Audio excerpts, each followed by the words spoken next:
Welcome to Socializing Security, where every week we have a discussion about security, compliance, and beyond. Our goal is to learn and grow by socializing each week's topic with each other, our guests, and with you.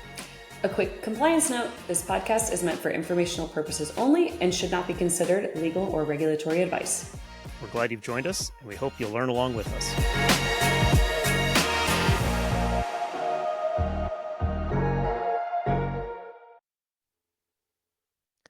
And we're back again for another week of Socializing Security with Milou and myself, as well as with all of you. So we appreciate you joining us for this conversation. Last time we talked a bit about compliance programs.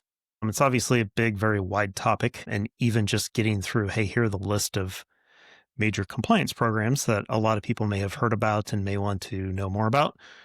We didn't touch on the rest of the stuff that we wanted to talk about. So we're back for another week of compliance, which, is another spotlight on you, Milou. Digging back into compliance. I love it. Yeah. I think today we're really trying to, on our last episode, we were really talking about kind of the main programs that we see on a regular basis. And now we really kind of want to talk about partnering with audit firms, what that selection process looks like, maybe thinking about, does it make sense for your team to invest in GRC software? And, what are some of the common controls that companies either struggle with or kind of need to implement when they're thinking about getting in line with a lot of those frameworks that we talked about? Yeah, we kind of flicked at the audit firms piece of it last time, where we talked about do you use one across all of them? Are there reasons to do individual compliance assessments with different firms? And if I recall correctly, because it's been a week for us as well, your guidance was you kind of want to make sure you go with people that specialize in particular controls or particular programs and make sure that you're getting the right value there, because different people may focus on different things and they may not do both PCI and HIPAA, for example. Yeah, I think two things that are really important to consider when you think about which audit firm to potentially partner with is, what are you expecting the scope of your program is going to look like this year, next year, and the year after? If you're thinking about, hey, this year we want to do a SOC 2, but in the future we want to do high trust, then, I would make sure that you're trying to find one audit partner that would be able to partner with you across those different frameworks. If, you're building one at a time, I think then you can kind of have this approach. I would also say budget is a really important part where, there's a pretty big range of audit firms at the moment. There's certain audit firms that are doing things really cost effective, which might be really attractive for startups. For example, they're really inexpensive, but you're not really going to get a lot of the support out of it or best practice recommendations. Sometimes if you're working with larger audit firms, and your team is struggling with implementing a control or is curious, how are larger organizations dealing with this, they might be able to give you kind of best practice recommendations.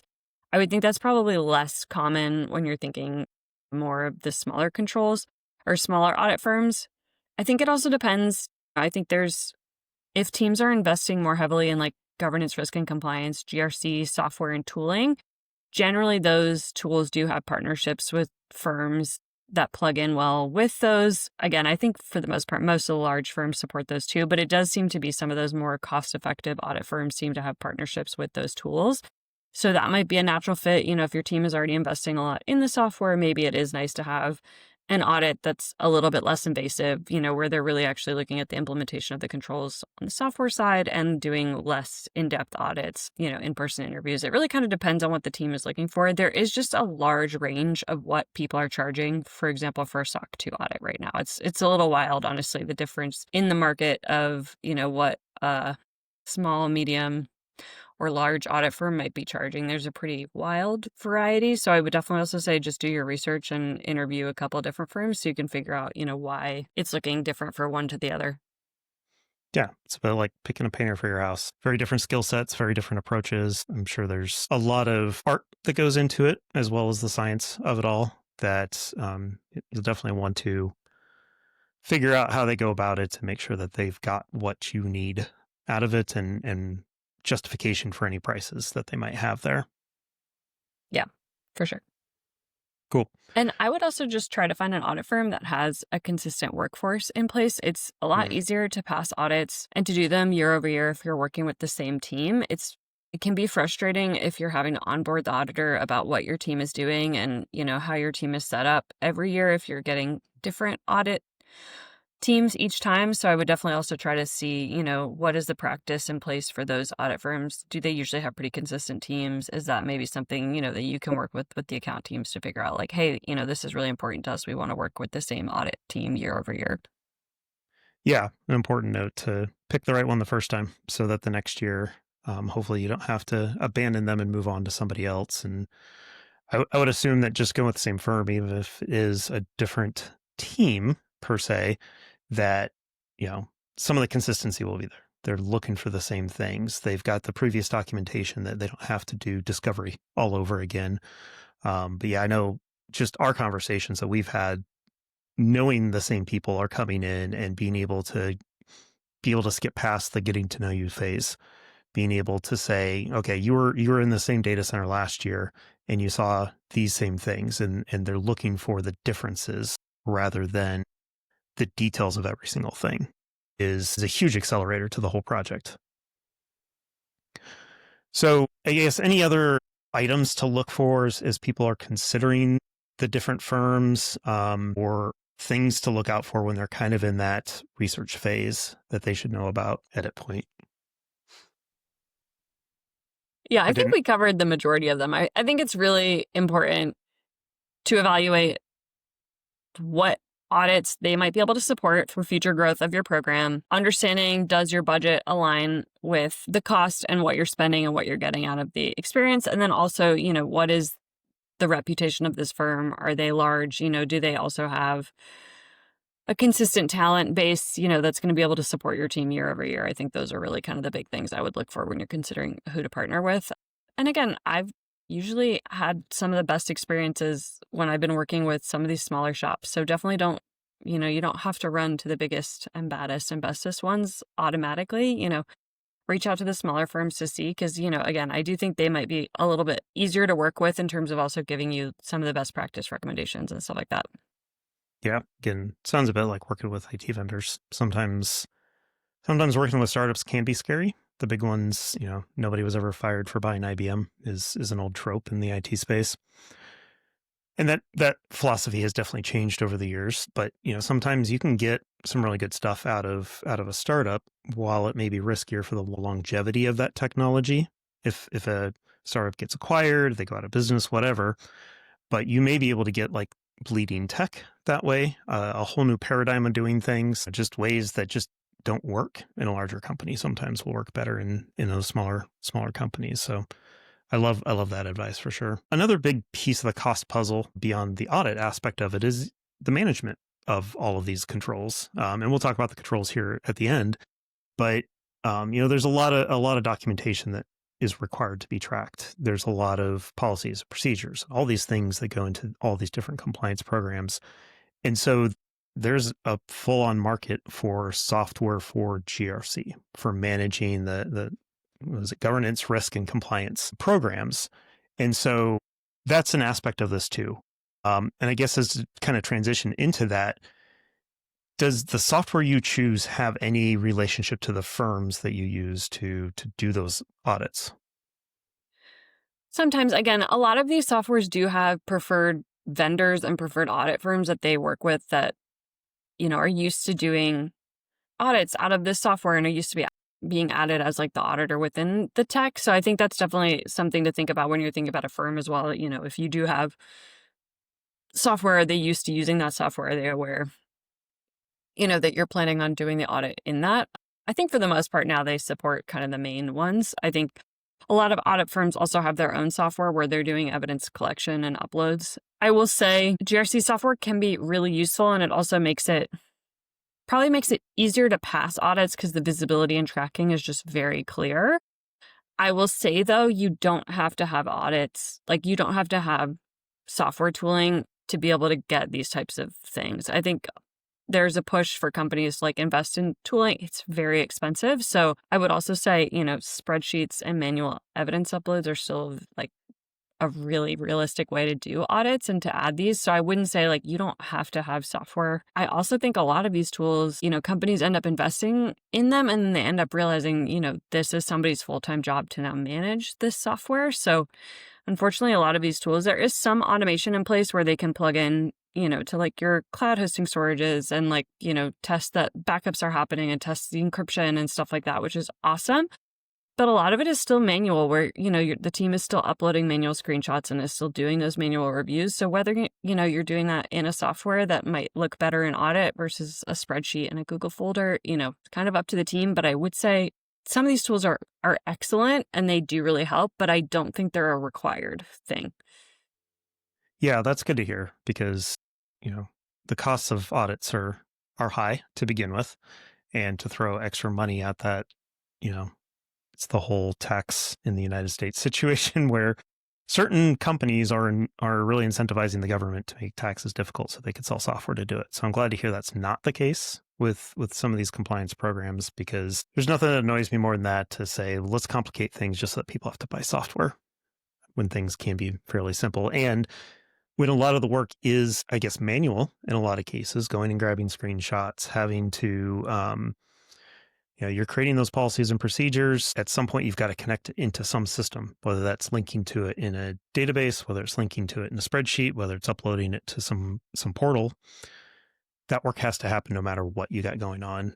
Some of it's just, I would imagine, is nearly impossible to be able to truly automate. And so software can only take you so far.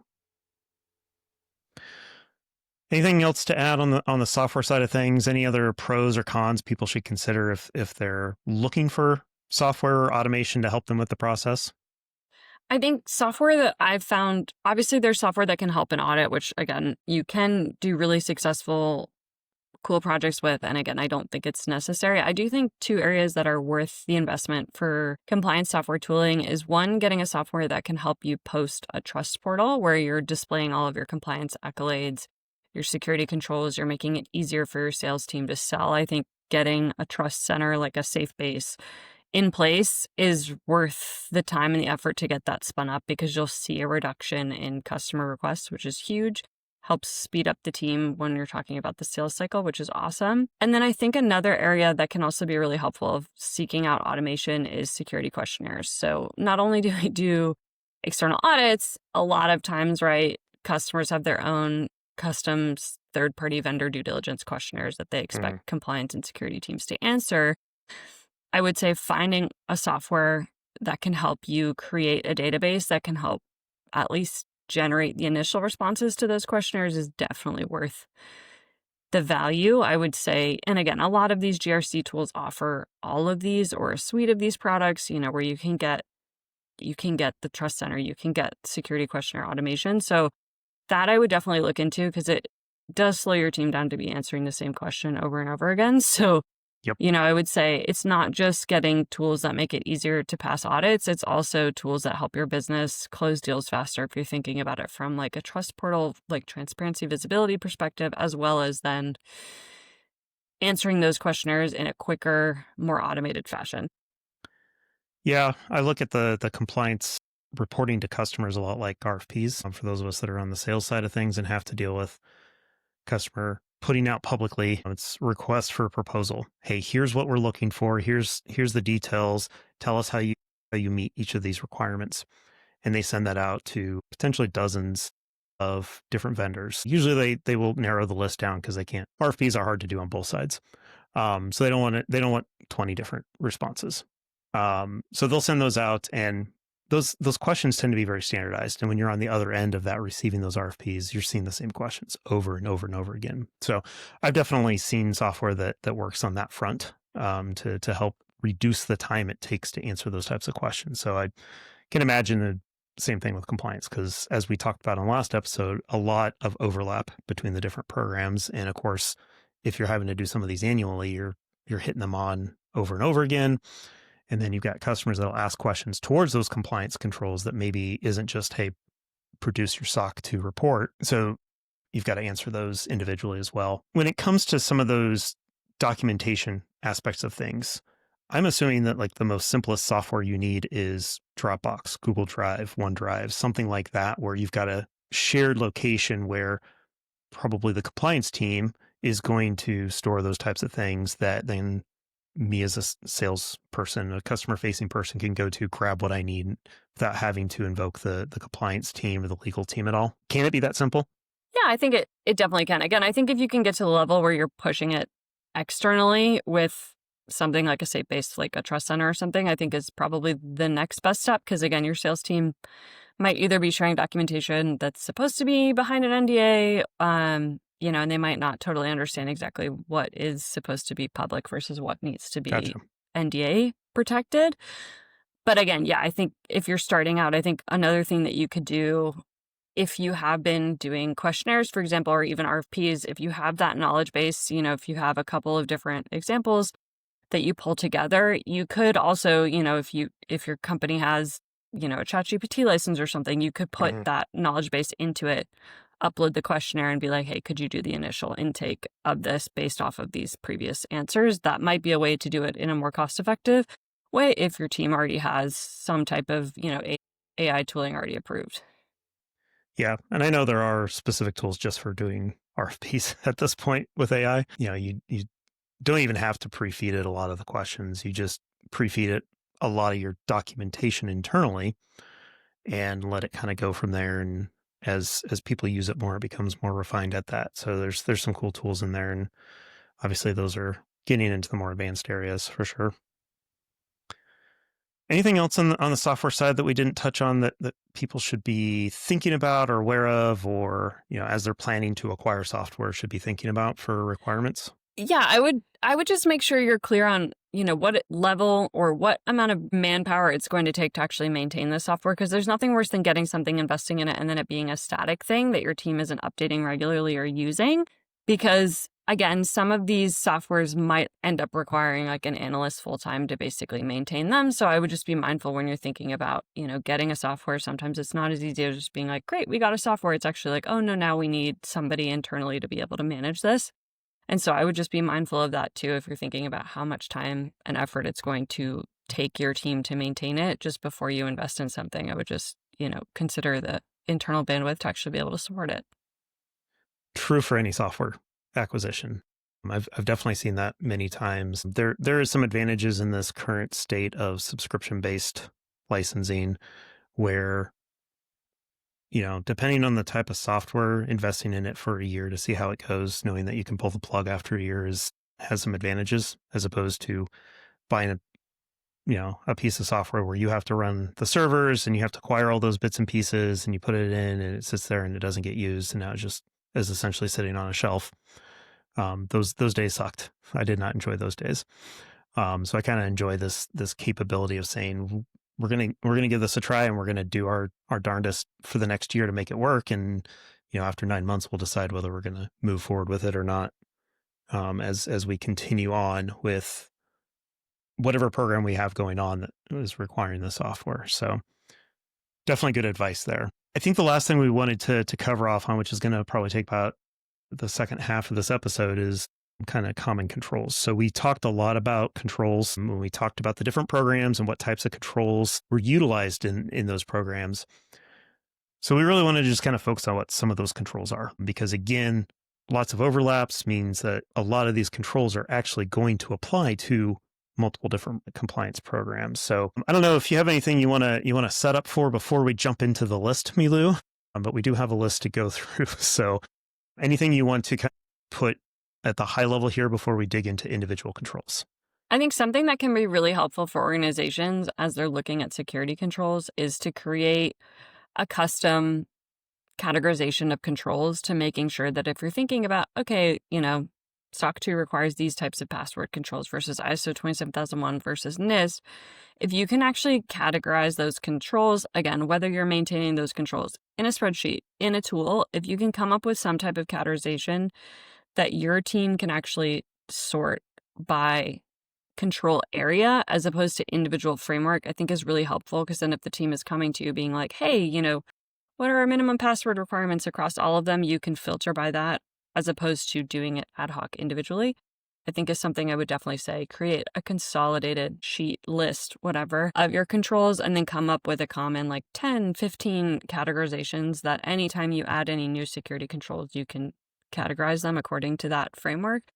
And then you can come up with a standardized list so that you can sort by your internal category as opposed to each individual framework. I think, again, this isn't going to be an exhaustive list. I think we can kind of go over some of these at a high level. I think each of these could probably be an individual episode, but we can definitely, kind of talk about some of the baseline controls. Yeah, and one thing I will add to the note about, kind of combining them so that you could see the different controls altogether is that some of the compliance programs, particularly ones that are more mandated governmental ones, have a tendency to link back to a NIST cybersecurity framework or another NIST publication that does make it easier to cross-reference those pieces. So definitely keep an eye out for that. There's lots of people on the internet too that'll start to connect those things for you. So it's not something you necessarily have to come up with completely on your own. There's resources to utilize there. So one that you kind of touched on already, I guess is a good place to start, is access control. So the whole, how do we control who can get access to what aspect of things? And again, this is a huge area that goes everything from identity and access management programs to how do you manage groups and membership and how are permissions applied to things. But I guess give us a little bit more depth into that piece.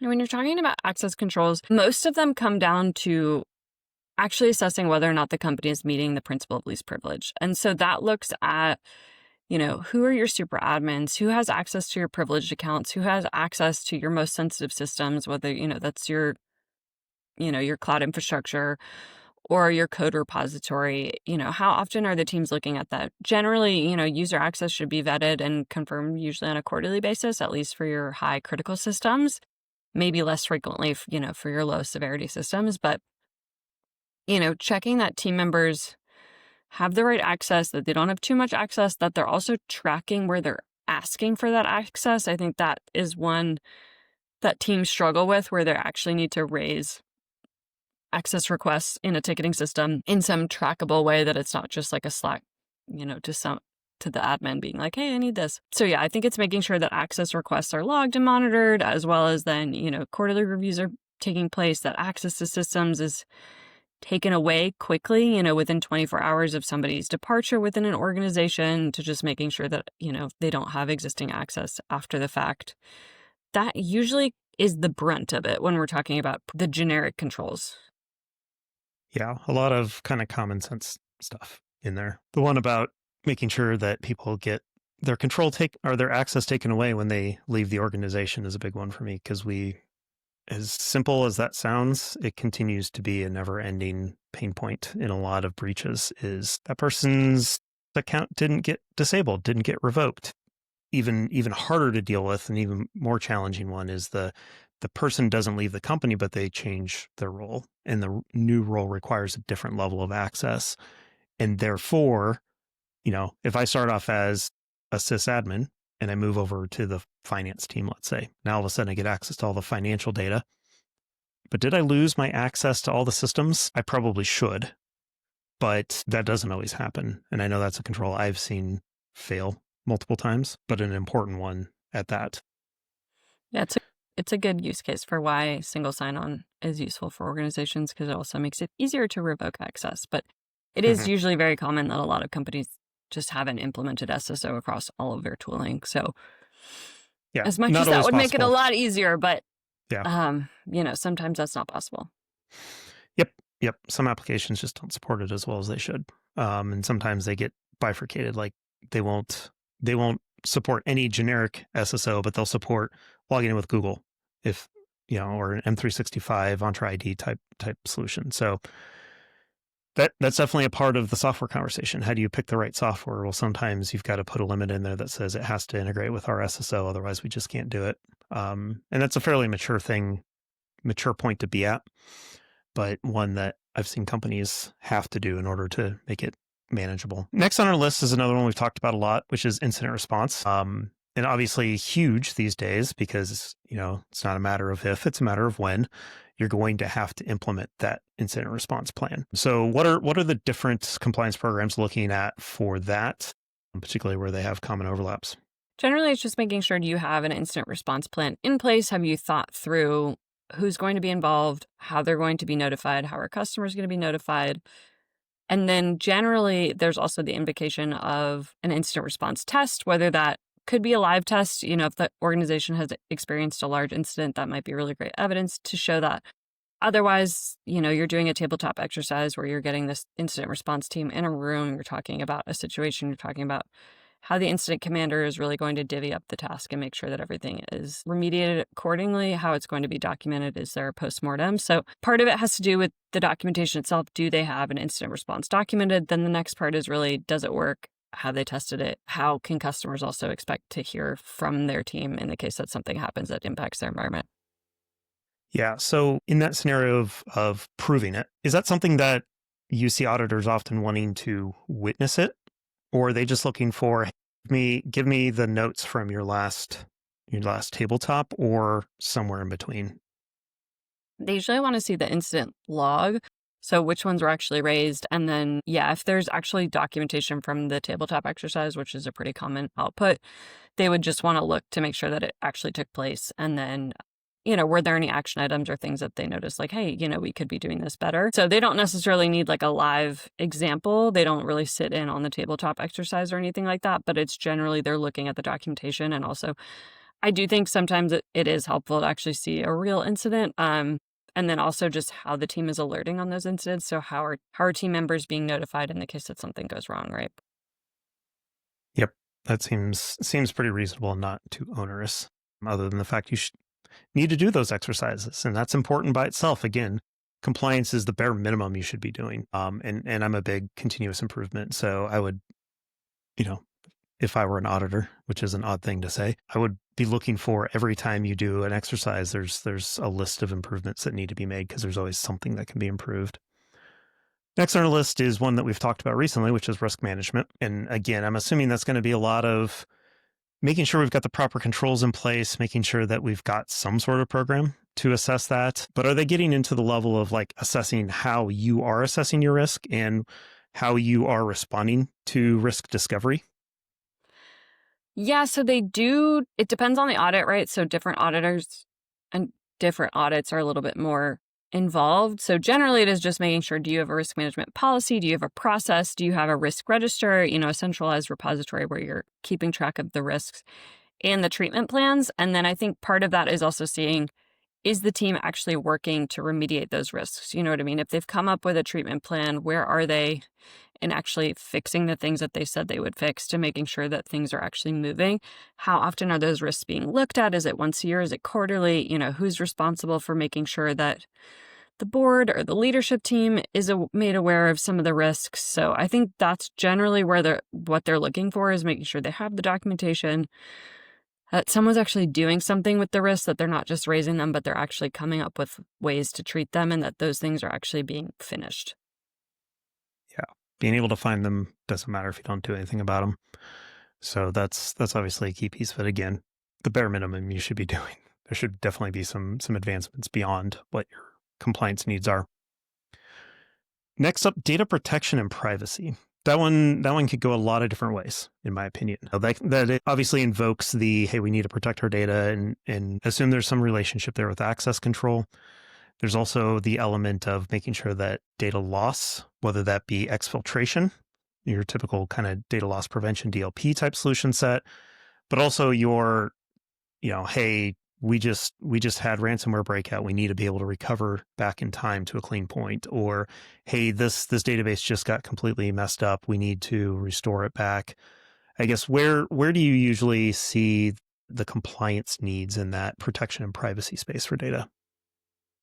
It really depends. It's actually a newer area for a lot of frameworks. So it's one, for example, like in SOC 2, you can add on privacy as one of the trust criteria to go against. Or, if you have ISO 27001, you could decide to do 27701, which is really like the GDPR privacy specific framework. From there, the first baseline is usually, do you have a privacy policy? Do you have a way to entertain and respond to data subject access requests? If you're processing PHI, do you have business associate agreements with, the business associates that you're working with? Do you have those agreements in place? And then are you coming up with a privacy program or strategy? Some of them, even get into if you are compliant with GDPR, do you have an Article 30 in place? Do you have a data protection officer? Do you have an EU representative? They're kind of going into the nitty-gritty specifics of the actual framework. So privacy is a little bit more fluid, and it really depends on which privacy framework you're aligning to. it is also usually a smaller subset of controls that sits on the existing information security program. So it sounds like not a lot of overlap between different compliance programs, it sounds like, when it comes to the privacy side of things. I'm assuming that's a bit of the nature of where we are with it. It's a fairly new. I mean, GDPR has been around for less than 10 years now, and constantly evolving as new organizations, new governments create new rules around it. GDPR was the first real big one, and there have been a whole bunch that have come up since then. So I'm assuming that we're kind of in the situation where it's hard to find. We haven't quite found what the groove is as an industry yet. Is that a fair way to say it? Yeah, plus it's changing really rapidly. It's one where we're actually seeing regulation change on a regular basis, as opposed to, we don't have regulation dictating information security standards, right? Sometimes that comes out of like baselines from like NIST or something like that. But in general, we don't see that much change in that space as we have in privacy. So it is a little bit harder to keep up in that space. Okay. Yeah, that makes sense. Vendor management. We've talked a lot about software. Let's talk about how we manage those software vendors and hardware vendors, and I'm assuming vendors that provide us trucks and buildings and things like that as well, because we as business entities have to share data with them. We have to pay them money. We need to make sure that it's legitimate business. All that kind of stuff comes in how we manage those vendors, correct?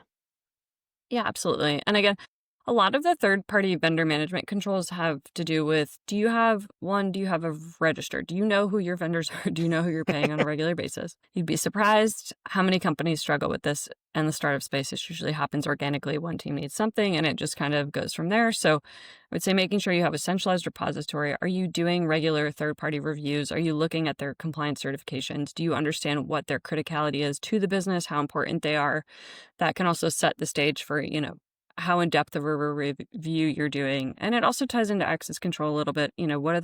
What systems do they have access to? How often are you looking at that? Who internally has access to that? I think usually comes up with it. It also ties to risk, right? Usually you're tying your vendor risk to their criticality. So it's a little bit of a combined control, but for the most part, it's not one of the most challenging. It's really making sure you have a list of your vendors, you have contracts in place with them, and then also you're looking at what types of standards they have depending on the severity to your system.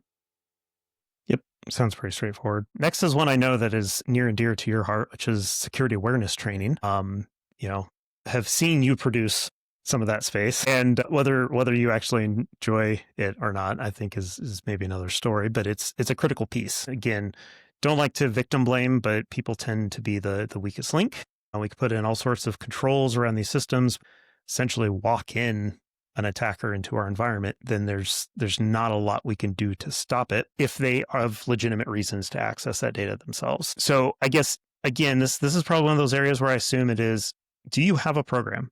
Are you doing regular evaluations of your team? Cool. Move along. Or is there more to it? I think there's more to it in terms of, the baseline is, do you have a security awareness program?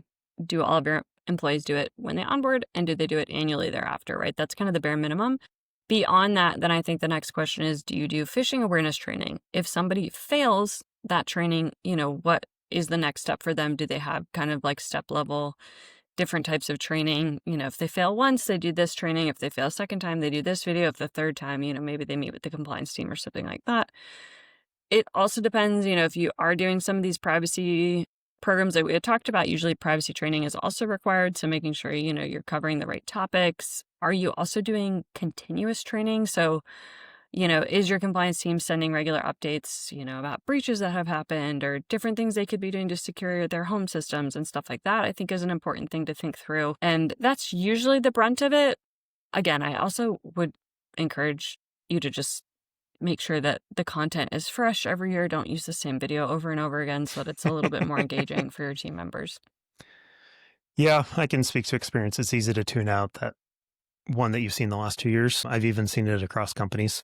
So it's like, wait a second. Some of these videos are very familiar. Some of them were different enough that I'm like, okay, I stay engaged. I know how important this is. Refresher is important even for those of us that talk about it on a regular basis, because sometimes those goofy role-playing games that they do on some of these videos is super important because it really helps to highlight how easy it is to fall into some of the traps. Next up is audit logging and monitoring, which is, I know for a lot of us techies, is an area we know fairly well because it's log management. It's making sure that we are keeping track of when somebody accesses that file, we need to track it so that we know that when it comes into incident response, and being able to understand who got to what and being able to report on what data got exposed in a breach. Yeah. And I think for log management, I think a lot of companies have a really great logging system in place. I think a lot of what's missing is generally monitoring of those logs. So making sure that those logs aren't just going into one place, but there is actually some type of automation in place to alert the teams if there is anomalous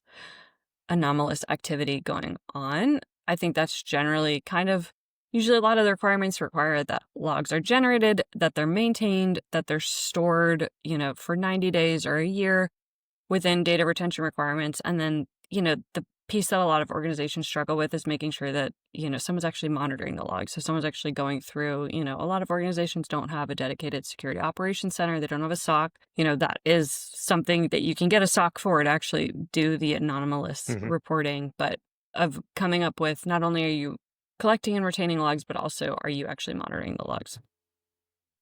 Yeah, the whole SOC thing is interesting because that there is a very robust, and this is a topic I personally want to get somebody on to talk about, is the managed security providers being able to go out there and say, hey, we can't staff up a SOC, we can't find the right people, we don't need 5 people to get 24-hour viewability on some of these events, but we can outsource that to somebody. Obviously, vendor management and all those things come into play there, but there's a good industry behind that to try and get to that level because, like you said, collecting all the logs in the world are worthless to you if you're not doing something about them.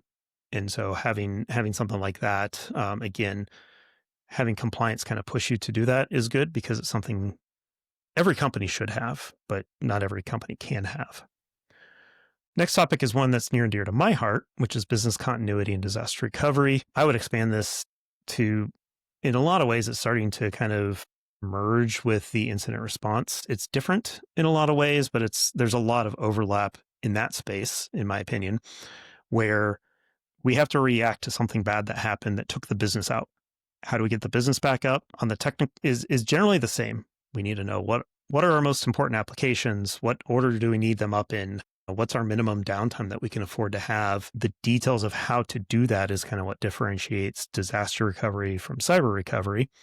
And of course, incident response plays into the broader, beyond just the kind of technology side of it. But I guess what are the common things that you see between the different compliance programs for BCDR and what auditors are looking for there? Yeah, the first is definitely documentation. So making sure you have a business continuity plan and a disaster recovery plan in place. Do you have a strategy in place that you can also test? So making sure, on the business continuity side, there's less testing involved, but on the disaster recovery side, it's really, testing, can you actually fail over to a different zone? Do you have sufficient redundancy in place? Can you also do backup restoration testing? How often are you doing this? Generally, most companies do this on an annual basis, but there might be a need to do it quarterly depending on the business. That's usually it. It comes down to a lot of documentation, strategy, and testing and making sure it's working, so that it doesn't only come up in the worst case scenario. Yeah, super important. I mean, this day and age, you can't afford to not be prepared for disaster. So I think the last one that we want to cover off on is one that, again, we've had a recent conversation on, which is the vulnerability management side of things. So similar to risk management in a lot of ways, you need to know what's vulnerable in your environment. It is different than risk, but vulnerabilities can be a risk. So maybe it's a subset in some ways. So how does that all fit into these compliance programs? Yeah, generally, making sure you have a vulnerability management program in place. Are you doing regular vulnerability scans? Are they monthly? Are they quarterly? Then also, what does your remediation look like? Are you meeting those benchmarks of, 14 for critical, 30 for high, 90 medium, 180 for low, or as needed as low? Making sure that you're actually meeting the timelines is really important. I think for some of the security standards, they'll really look at the critical and high ones as the main, kind of the most important timelines that your team needs to be meeting. But is making sure that, are you also testing for vulnerabilities ahead of a release, not just on a monthly basis? It kind of it depends on how your system is set up, but that's usually where it comes down to on the vulnerability side, is make sure you have a program in place and that your team is actually doing the work that they need to fix what they need to in those timelines. Yep. I guess as we finish up here, I've heard a lot of, they're generally just looking for you to have a program. They want you to have a plan. They want you to make sure that you're acting on that plan or that program. Are there any compliance areas specifically where they are really looking at the results of that plan or the results of those tests, as opposed to just the existence thereof? I think vulnerability management is a good one to actually see where they're actually looking at the outputs to making sure you're hitting the baseline timelines. But a lot of the compliance frameworks do really want to see, do you have something in place? Whether or not it's perfect, that's a different question. But I think it's really making sure that you have something in place that your team is aware of and that they're using. Beyond that, they're usually, they are usually testing, on the HR security controls. That's probably an area where it is kind of more of a pass or fail. Are you doing background checks? Did they meet their training? Did you do performance evaluations? I think that's usually kind of where it's a little bit more black and white. Okay. Yeah, that makes sense. Cool. Well, Milou, appreciate all that information. I definitely learned a few things. And I hope the audience did as well. 2 fairly long episodes on compliance. Hopefully all of you security nerds enjoyed that. Look on the other side. I think it's, me personally, I think it's super important to understand, this is a mutual relationship between security and compliance, which is why the two of us naturally came together to do this podcast and why we cover both topics. So hopefully you all enjoyed that. Hopefully you compliance nerds enjoyed the discussion of your own area a little bit. Would love to hear your feedback on it and any ideas you have on that front. Any final thoughts, Milou, before we let everybody go? No, I think we covered a lot. So yeah. Cool. There's a lot to talk about when we're talking about compliance. So. Yeah. And of course, just this is the 10,000 foot view. So there's a lot that we can dive into, but now with that framework in place, I think we can start digging into some of these other areas, kind of like we have with risk management and other areas. So cool. Well, everybody, thank you so much for socializing with us. We hope you learned along with us, and we'll talk to you again next week.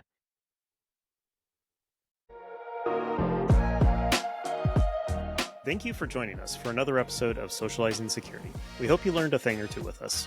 If you'd like to continue socializing with us on this topic or have feedback, we'd love to hear from you on LinkedIn or social media. Just search for Socializing Security.